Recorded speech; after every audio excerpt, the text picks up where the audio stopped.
일주일 우리는 주신 요한복음 3장 4절에서 8절의 말씀으로 거듭남의 신비라는 주제로 요한복음 강해의 말씀을 계속해서 듣도록 하겠습니다. 사람의 한계는 경험한 것을 바탕으로 모든 것을 판단하게 되어집니다. 자신이 경험한 것, 자신이 학습한 것을 기준으로 해서 모든 상황을 판단하고 평가할 수밖에 없는 한계를 가진 존재라는 이야기입니다. 그래서 내가 경험하지 못한 것은 좀처럼 이해하기가 힘들고 어렵습니다. 또한 우리가 기대하는 삶보다는 전혀 기대하지도 전혀 예상하지도 못했던 일들이 우리의 삶에 너무나도 많이 일어난다는 것을 우리는 이미 삶으로 경험하고 있습니다. 혹시 우리 중에 병들고 싶어서 일부러 병드는 사람이 있습니까? 아니면 혹시 다치고 싶어서 일부러 다친 사람이 있습니까? 아니면 지금 겪고 있는 어려움과 고통을 일부러 경험해보고 싶어서 선택하고 있는 사람은 있을까요? 없습니다. 지금 여러분들이 밖으로 나가서 지나는 사람 100명을 붙들고 당신은 지금 행복하고 싶습니까? 아니면 불행하고 싶습니까? 라고 묻는다면 불행하고 싶다라고 대답할 사람은 아무도 만나지 못할 것입니다. 왜냐하면 모든 사람은 행복하기를 원합니다.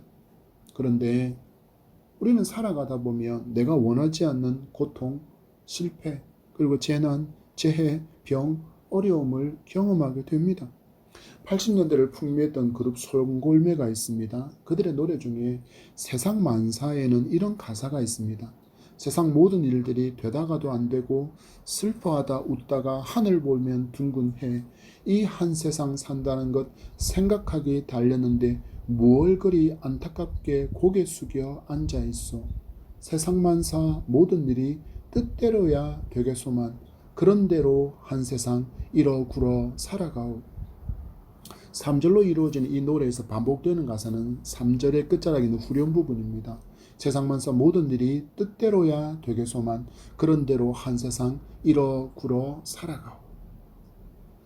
이렇게 노래하는 이들도 살다 보니 내 뜻대로 되는 세상이 아니라는 것을 깨달았기 때문에 그들은 이렇게 노래한 것입니다. 그래서 그들은 노래합니다. 그런대로 한 세상 이러구러. 잘 표현하지 않는 표현인데 우연히 이러하게 되다 혹은 세월이 이럭저럭 지나는 모양을 이러구러라는 단어가 그 의미를 갖고 있습니다. 그래서 그렇게 이러구러 살아간다고 노래합니다.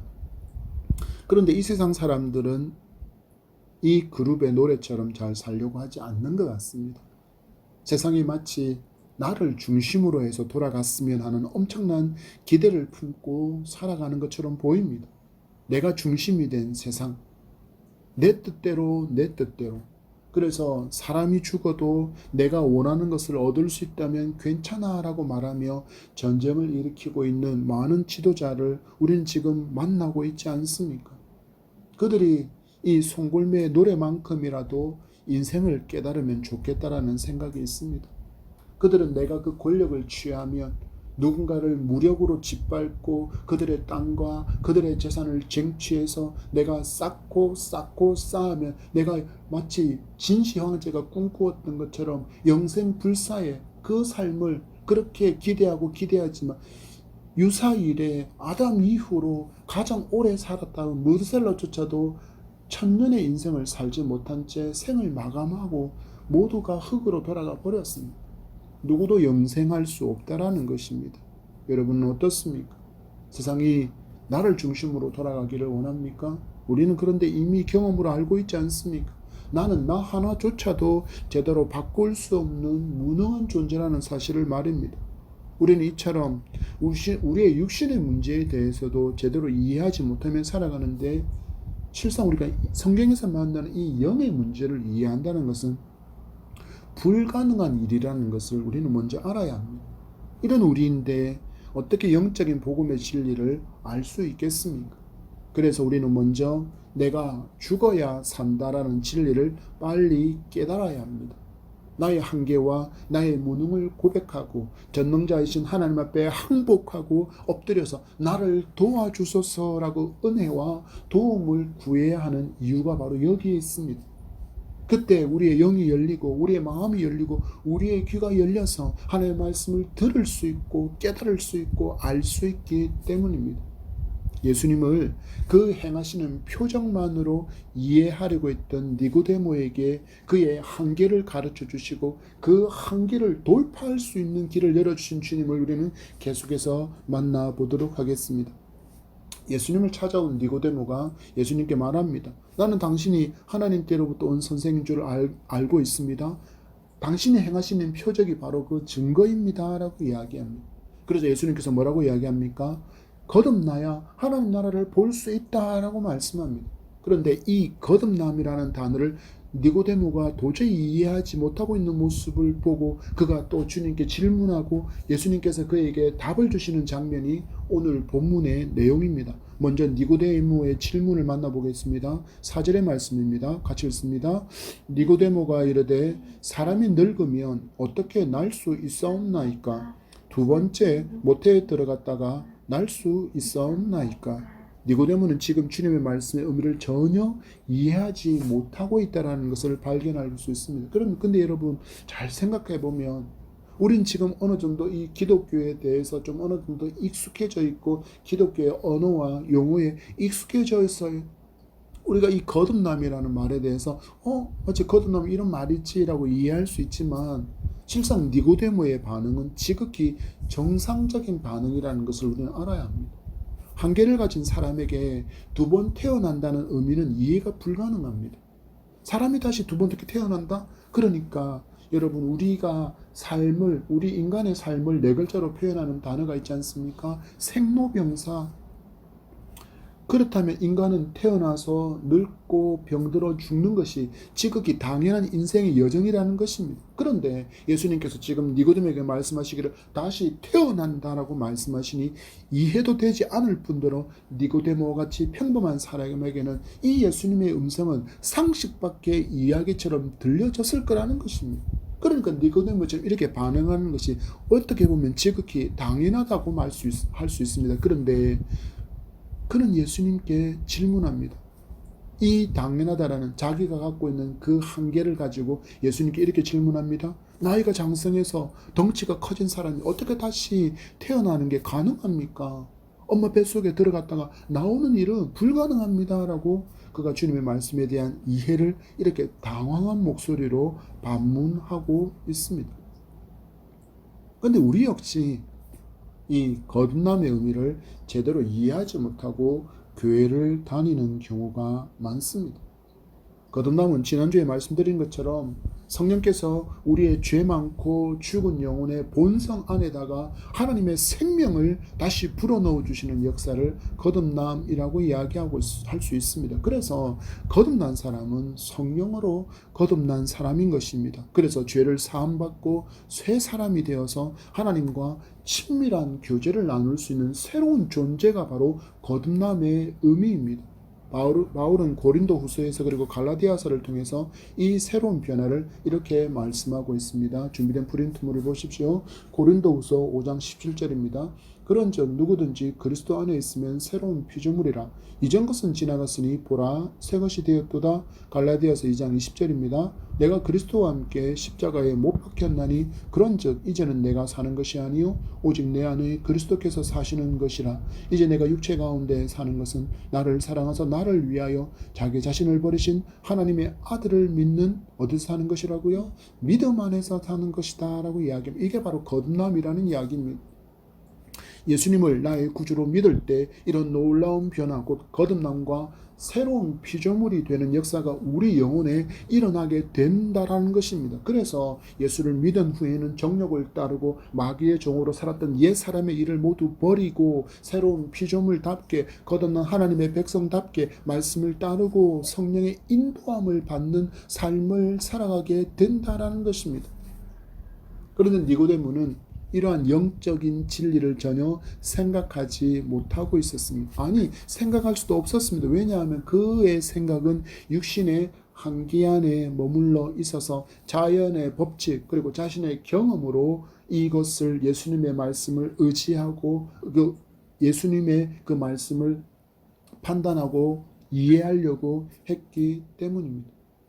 이런 니고데모에게 예수님은 거듭남의 진리를 모르는 것에 대해서 핀잔을 주시거나 혹은 모욕적인 언어로 그를 무시하지 않습니다. 5절의 말씀을 보십시오. 예수께서 대답하시되 진실로 진실로 내게 이르노니 사람이 물과 성령으로 나지 아니하면 하나님 나라에 들어갈 수 없느니라. 아멘. 이 거듭남의 의미는 육적인 것이 아니라 영적인 일이다라고 알려주고 계십니다. 이제 우리 3절의 말씀과 비교하면서 주님께서 말씀하시는 말씀의 변화가 일어나는 것을 우리는 발견할 수 있어야 됩니다. 예수님은 3절에서 진실로 진실로 내게 이르노니 사람이 거듭나지 아니하면이라고 말씀하셨다가 이 5절에서는 물과 성령으로 나야 한다라고 바꿔서 설명해 주시고 3절에서는 거듭나지 않으면 하나님 나라를 볼 수 없다라고 말씀하셨던 주님이 이제는 하나님 나라에 들어갈 수 없다라고 바꾸어 말씀하시는 것을 볼 수 있습니다. 여러분, 성경이 우리에게 있음이 얼마나 큰 감사의 제목인지 성도는 분명히 알아야 합니다. 만약에 우리에게 성경이 없고 성경이 하나도 없는 가운데 거듭나여 천국에 들어갈 수 있다고 말하는 기독교의 구원을 우리가 들었다면 우리는 니고데모처럼 우리 또한 당황했을 것입니다. 그런데 주님은 2000년 전에 이 거듭남의 단어를 들을 때 니고데모와 같이 당황할 우리를 미리 보시고 이 거듭남의 의미를 이렇게 상세하게 풀어서 이해할 수 있도록 우리에게 설명해 주고 계신 것입니다. 거기에 대해서 성령께서 우리에게 감동하셔서 이 진리를 깨달아 알 수 있도록 은혜를 베풀어 주셔서 우리가 이 거듭남의 의미를 지금 조금씩이나마 이해하고 있다라는 것입니다. 그리고 이 진리가 너무나도 중요한 것이라는 것을 알려주시려고 예수님은 또 표현하십니다. 진실로 진실로 강조하시면서 말씀하고 계신 것을 우리는 주목해야 합니다. 왜냐하면 사람이 물과 성령으로 나지 않으면 어떻게 된다고요? 하나님 나라에 들어갈 수 없기 때문입니다. 그래서 주님께서 지금 강조해서 말씀하고 계신 것입니다. 여러분, 궁극적으로 우리가 예수님을 믿는 이유가 무엇입니까? 단 하나입니다. 하나님의 나라, 구원, 천국 가는 것이 우리의 믿음의 목적이라는 것입니다. 베드로의 선포를 들어보십시오. 베드로전서 1장 9절의 말씀에 믿음의 결국 곧 영혼의 구원을 받음이라. 아멘. 우리의 믿음의 결국은 곧 마지막이 그 마지막 목적지가 영혼의 구원 곧 천국에 들어가는 일인데 거듭나지 않으면 물과 성령으로 나지 않으면 어떻게 된다는 말씀입니까? 천국에 들어가지 못한다는 것입니다. 얼마나 무서운 선포입니까? 그러니까 주님께서 지금 강조하시는 것입니다. 그래서 너무나도 중요한 진리이기에 예수님께서 강조하시고 자세하게 풀어서 니고데모에게 그리고 지금 말씀을 듣고 있는 우리에게 이 진리를 가르쳐 주고 계신 것입니다. 그렇다면 물과 성령으로 난다는 말씀의 의미는 도대체 무엇일까요? 아주 간단하게 이 부분을 설명해 놓은 주석이 있어서 소개해 드리겠습니다.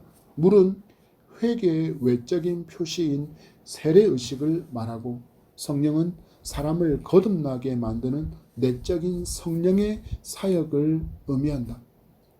결국 사람이 물과 성령으로 나야 한다라는 의미는 예수 그리스도를 자신의 구주로 믿어야 한다는 의미이고 이는 사람의 의지나 힘이 아니라 전적인 하나님의 은혜로 되어지는 역사이고 오직 성령으로 난 사람만이 천국에 들어갈 수 있다는 말씀으로 이어서 설명하시는 이유가 바로 여기에 있습니다. 우리는 물과 성령으로 나야 합니다. 회개를 통하여서 외적으로 내가 예수 그리스도를 믿게 되었습니다. 나는 예수 그리스도의 사람이 되었습니다. 나는 이 물의 씻김과 같이 그 옛날에 이스라엘 백성들이 애굽을 지나서 가나안에 들어가기까지 홍해에서 잠겨서 죽은 것처럼 요단강에서 잠겨서 죽은 것처럼 그 물에 잠겨서 죽은 것처럼 우리 또한 그 물에 잠겨서 죽어야만 그리고 성령으로 말미암아 새롭게 태어나야만 하나님 나라에 들어갈 수 있다라는 것을 의미하는 것입니다. 형식적인 세례의식에 참석하는 것만으로 구원이 사람의 것이 될 수 없다라는 것입니다. 무엇이 필요합니까? 반드시 그의 입술을 통해 자신의 죄인됨이 고백되어져야 하고 그 죄를 예수님께서 십자가에서 죽으심으로 해결해 주셨음을 믿고 예수님만이 나의 구주, 나의 구원자이심을 믿고 나의 구주로 영접해야 한다라는 것입니다. 그래야 이 고백을 바탕으로 한 세례의식이 참 의미를 가지기 때문입니다. 그래서 성도는 자신의 신앙의 고백을 점검해야 하고 성도는 자신의 삶 또한 점검해야 합니다. 한마디로 내가 지금 성령 하나님께 인도함을 받고 있는 삶을 살고 있는지를 점검해야 한다라는 것입니다. 그렇지 않으면 어떤 일이 일어날까요? 늘 죄책감에 시달리며 불안한 신앙생활을 하게 되어 있습니다. 더욱 중요한 점은 성도는 믿음의 확신에 굳건하게 서 있어야 담대하게 복음을 외칠 수 있기 때문입니다. 오늘 목사님의 간증입니다. 한 청년이 큰 교통사고를 당해서 혼수 상태로 중환자실에 입원하게 되었답니다. 이 목사님이 병원에서 원목으로 섬기고 있었기 때문에 이 청년의 소식을 듣고서는 눈도 뜨지 못하고 있는 이 청년을 찾아가서 안타까운 마음으로 그를 바라보면서 이 청년이 혹시 사고 전에 예수님을 믿고 있었을까? 예수님을 자신의 구원자로 믿었을까? 이 젊은 청년의 생명이 너무나도 안타깝구나라고 생각하며 기도하고 있는데 이 청년이 갑자기 눈을 번쩍 떠서 목사님을 바라보며 말하더랍니다. 혹시 목사님이십니까? 저는 제게 죽음이 이렇게 빨리 찾아올 줄 몰랐습니다. 제가 구원받을 수 있을까요? 어떻게 하면 천국에 갈 수 있습니까? 목사님, 제가 어떻게 해야 합니까? 제게 가르쳐 주세요 라고 이야기하더랍니다. 그 말을 듣고는 당신은 예수님을 믿으면 됩니다. 그 길을 가르쳐 줄 테니 잘 들으세요 라고 성경을 펼쳐드는 순간에 그 청년은 다시 코마 혼수 상태에 빠져서는 그 길로 다시 깨어나지 못했다라는 것입니다. 여러분, 거듭남은 그냥 넘어갈 수 없는 신앙의 진리입니다. 예수님께서 강조하신 진리입니다. 우리의 삶의 종점, 우리의 삶의 마지막이 이 청년과 같이 언제 우리에게 닥칠지 우리는 모르기 때문이며 내 주변에 사랑하는 사람들에게 이 종말이 언제 임할지 우리는 아무도 모르기 때문에 어이해야 합니까? 지금 우리가 이 거듭남의 비밀을 그들에게 선포할 수 있어야 됩니다. 그러기 위해서는 우리가 믿음의 반석이신 예수 그리스도께 깊은 신앙의 뿌리를 내리고 있어서 요동하지 않는 견고한 신앙의 진을 가진 담대한 하나님의 사람, 믿음의 사람, 복음의 용사가 되어야 하는 이유가 바로 여기입니다.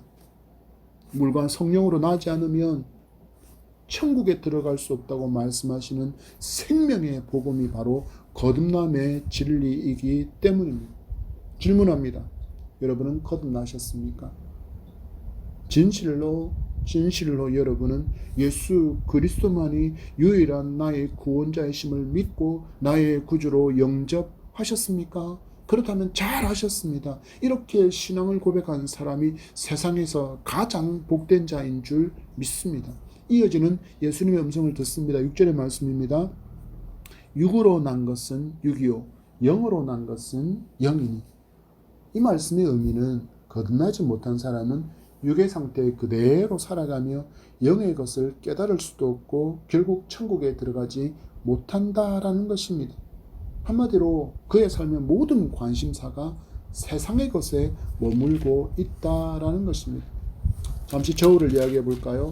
저울은 반드시 무거운 쪽으로 기울게 되어져 있습니다. 반드시 무거운 쪽으로 기울게 되어져 있습니다. 그렇다면 여러분이 갖고 있는 지금 마음의 관심사를 저울에 달아본다면 하나님 나라와 세상 이 둘 중에 어느 쪽으로 여러분들의 마음의 저울의 추가 기울까요? 혹시 여전히 세상에 속한 모든 것으로 사람이 되었던 물질이 되었던 물건이 되었던 그 어떤 것이 되었던 세상적으로 여전히 우리의 관심사의 추가 더 무거워서 거기에 기울고 있다면 나를 점검해 보시고 속히 하나님께로 저울의 추가 기울게 되기를 축복합니다. 이어지는 7절과 8절의 말씀을 같이 읽겠습니다. 내가 내게 거듭나야 하겠다는 말을 놀랍게 여기지 말라. 바람이 임의로 불매 내가 그 소리는 들어도 어디서 와서 어디로 가는지 알지 못하나니 성령으로 난 사람도 다 그러하니라. 아멘. 예수님 말씀하십니다. 거듭난다라는 것을 놀랍게 여기지 말아라.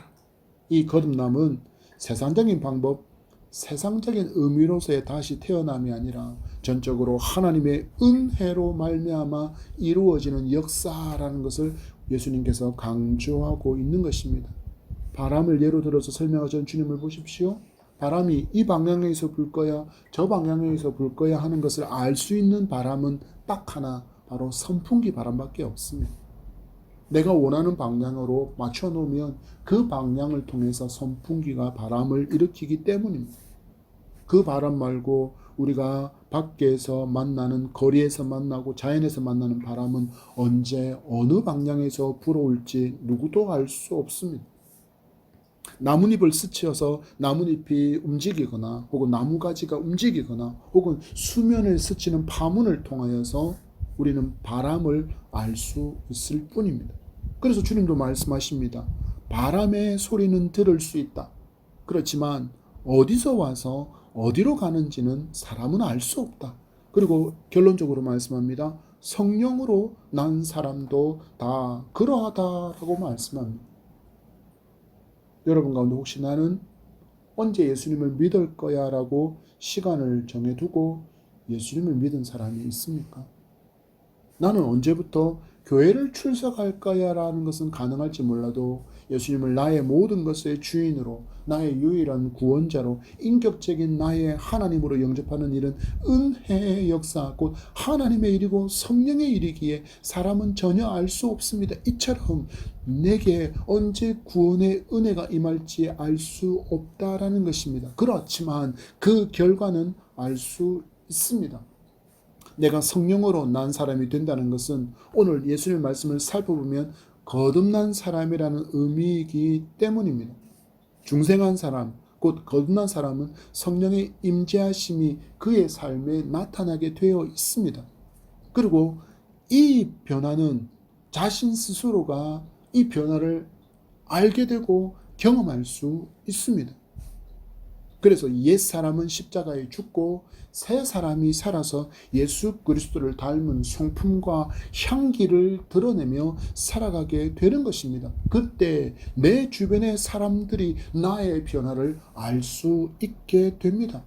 바울은 이 성령의 삶은 성령의 열매가 맺어지는 것으로 드러나게 되어 있다라고 이야기합니다. 갈라디아서 5장 22절과 23절의 말씀입니다.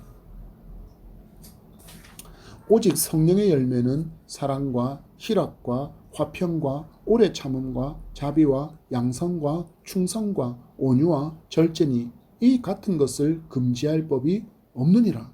아멘. 뭐라고 이야기합니까? 오직 성령의 열매는, 성령의 열매가 성령의 사람이 되어지며 거듭난 하나님의 사람이 되어지며 이 열매들이 내 삶 가운데 맺혀지게 되어 있다는 것입니다. 사랑이 없던 사람이 뭘 갖게 된다는 이야기예요. 하나님의 사랑을 가지고 희락이 없는 사람, 기쁨이 없는 사람이 희락을 얻게 되고, 늘 불안해하고 늘 힘겨웠던 사람이 화평을 누리게 되고, 참지 못하고 바르르 떨며 분노하고 화내던 사람이 오래 참을 수 있게 되어지고, 누군가를 바라볼 때 긍휼히 여기지 않았던 그 사람이 자비의 마음을 갖게 되고, 긍휼히 여겨서 내 것을 나눠줄 수 있는 양선의 삶을 살게 되고, 하나님 앞에 온전함으로 충성하게 되고, 그리고 부드럽지 못하고 늘 화내고 모난 성격의 사람이 온유하게 되어지고, 이 말을 내가 하고 싶지만, 이 분노를 내가 표출하고 싶지만, 원망하고 싶지만 그것을 참아낼 수 있는 절제가 내 삶 가운데 일어나더라는 것입니다. 어떤 사람이요? 성령으로 말미암아 거듭난 사람은 이처럼 성령의 열매를 그 삶 가운데 맺게 되더라는 것입니다. 그래서 알 수 있다라는 거예요. 그래서 아까 질문 드린 거예요. 여러분은 거듭나셨습니까? 라고 질문 드린 이유가 바로 여기에 있는 겁니다. 예수 그리스도를 믿으면 거듭나게 되어지고, 그리스도 안에서 새로운 피조물이 되어지면 새로운 피조물다운 삶이 자연스럽게 드러나게 되어 있다라는 것입니다. 그래서 내 삶 가운데 이러한 삶의 변화들이 여전히 일어나고 있지 않다라면, 우리가 아까 저울의 비유를 든 것처럼 내 삶의 관심사가 여전히 세상의 사람과 세상의 어떤 것들에 지금 기울어져 있기 때문에 하나님께로 관심이 옮겨지지 않으면 우리는 여전히 옛사람의 습관과 정욕에 따라 살아갈 수밖에 없다는 것입니다. 여기서 우리는 또 하나 중요한 진리를 알아야 합니다. 예수님께서 바람을 통하여서 성령으로 난 사람을 이 구원에 대해서 말씀해 주셨는데 마곡수로 대표되어지는 구원파는 이렇게 이야기합니다. 구원의 시점을 정확하게 알지 못하면 당신은 아직 구원받지 못한 사람이다라고 그들은 가르칩니다. 구원의 시점, 내가 예수님을 믿고 내가 이제 구원받았어라고 그렇게 믿을 수 있는 그 시점을 정확하게 알지 못하면 당신은 아직 구원받지 못했습니다라고 그들은 이야기한다는 거예요. 그리고 그들은 또 이야기합니다. 당신 언제 구원받았는지 알아요? 그럼 당신 구원받았어요. 그러면 이제 당신은 회개할 필요가 없어요 라고 그들은 가르칩니다. 얼마나 거짓된 주장입니까? 예수님은 우리의 구원을 성령으로 난 사람이라고 표현하시며 바람이 임의로 부는 것과 같다고 말씀하셨습니다. 한마디로 정확하게 그 때를 알 수 없다라는 것입니다. 여러분, 우리가 듣고 있는 이 거듭남의 교리는 기독교의 교리 중에서 너무나도 중요한 교리입니다. 왜입니까? 예수님께서 강조하시고 있기 때문입니다. 왜입니까? 거듭나지 못하면 천국에 못 가기 때문입니다. 다시 질문드립니다. 여러분은 성령으로 거듭나셨습니까? 여러분이 죄인이라는 것을 인정하고 믿으십니까? 그 죄를 해결할 힘도 능력도 내게 없다는 것을 인정하고 믿으십니까? 오직 예수 그리스도만이 여러분의 유일한 구원자이심을 믿으십니까? 이 신앙의 고백이 반드시 여러분에게 있기를 축복합니다. 말씀을 맺습니다. 거듭남은 결코 무지하면 안 되는 기독교의 진리입니다. 왜냐하면 구원과 바로 연결되기 때문입니다. 예수님께서 말씀하지 않습니까? 물과 성령으로 나지 않으면 천국에 들어갈 수 없느니라. 그런 점에서 그냥 교회만 다니면 안 됩니다. 내 삶의 주인이 성령이심을 증명하며 살아야 합니다. 거짓과 악행, 교만한 습관과 음란을 멈춰야 합니다. 왜입니까? 성령께서 나를 성전 삼아 거하고 계시기 때문입니다. 내게서 예수를 닮은 소금의 짠맛이 내게서 예수님의 빛이 잘 반사되어야 한다는 것을 성도는 잊지 말아야 합니다. 예수를 닮는 것은 거듭난 사람에게 당연히 일어나는 자연스러운 과정이기 때문입니다.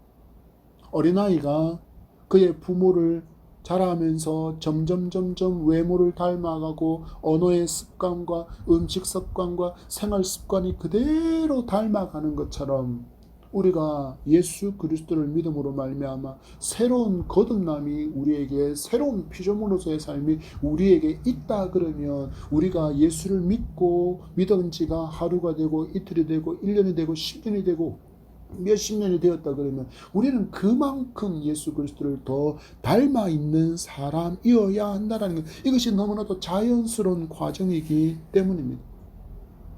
여러분께 질문 드립니다. 여러분 예수로 인해서 행복하십니까? 교회에 오는 목적이 예수님입니까? 예수님 때문에 내 삶의 변화가 있습니까? 이 질문에 아닌데 라고 대답하셨다 그러면 우리 오늘 복음 앞에 다시 섭시다. 그리고 점검합시다. 그리고 은혜를 간구하며 믿음의 확신을 달라고 기도합시다. 그러면 예수 믿는 맛이 달라집니다. 행복해서 교회에 옵니다. 예수님 때문에 교회에 옵니다. 예수님을 닮아서 내 삶에 자연스러운 예수를 닮아 있는 변화가 일어납니다. 성화가 내게 일어나고 있는 것입니다. 거듭남의 진리를 반드시 붙들고 행복한 예배자, 행복한 크리스천, 행복한 사장, 행복한 직원, 행복한 아빠, 행복한 엄마, 행복한 자녀로 살아가는 우리가 되기를 축복합니다.